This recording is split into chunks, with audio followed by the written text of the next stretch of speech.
Certains métiers de l'hôpital demeurent méconnus du grand public. C'est le cas des anatomopathologistes. Les anatomopathologistes doivent analyser les tissus qui sont malades du fait de différentes lésions créées par des cancers, par des maladies dégénératives ou tout un tas d'autres pathologies.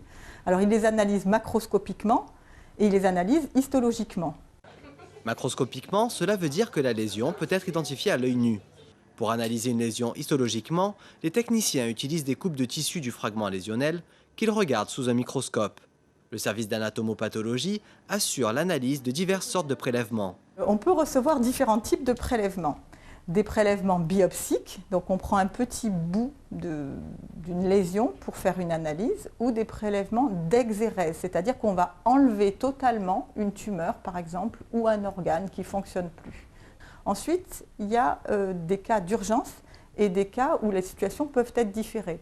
Le cas d'urgence, c'est ce qu'on appelle la biopsie extemporanée. Le chirurgien envoie un prélèvement frais et l'anatomopathologiste doit dire, dans un délai court de un quart d'heure, 20 minutes, s'il est en présence d'une tumeur maligne ou d'une tumeur bénigne, ou s'il y a un envahissement des tissus avoisinants, par exemple. Pour des études différées d'un prélèvement, il existe plusieurs méthodes de conservation. La cryoconservation consiste à congeler l'échantillon et permet de travailler sur les acides nucléiques contenus dans l'ADN et l'ARN. Il est possible de conserver des prélèvements dans de la résine, mais la pratique la plus courante consiste à fixer le fragment dans de la paraffine. Pour pratiquer cette méthode, il faut suivre plusieurs étapes. Il faut que la pièce soit fixée dans du formol en général.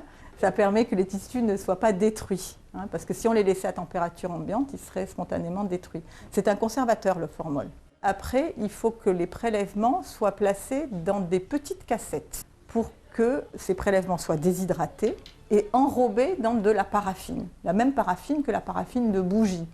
Alors l'intérêt de la paraffine, c'est de solidifier le prélèvement pour qu'il puisse ensuite être coupé, des coupes relativement fines, de 5 microns d'épaisseur. Les coupes sont ensuite posées sur des plaques de verre qui vont être trempées dans divers colorants, permettant de mettre en évidence les lésions. Ces analyses sont très importantes pour les médecins. Elles influent sur les choix thérapeutiques et font aussi avancer la recherche dans le traitement de certaines pathologies. Ça permet en fait de poser les indications même thérapeutiques ultérieures. Par exemple, si on se pose dans le domaine du cancer, l'anatomopathologiste va devoir porter un diagnostic de cancer et il doit essayer aussi de déterminer des facteurs de pronostic, c'est-à-dire de gravité. Et en fonction de ces facteurs de pronostic, les patients seront traités par tel ou tel protocole. Ça, c'est pour le cancer.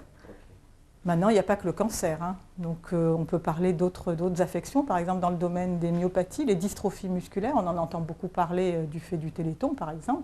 Donc là, l'anatomopathologiste, un peu spécialisé, qui est neuropathologiste, va permettre de porter un diagnostic de dystrophie musculaire. L'anatomopathologie couvre donc plusieurs domaines. Elle permet de préciser des lésions, de diagnostiquer certaines pathologies et d'approfondir la recherche sur certaines maladies. Cette discipline contribue à l'amélioration des soins et à une meilleure prise en charge du patient.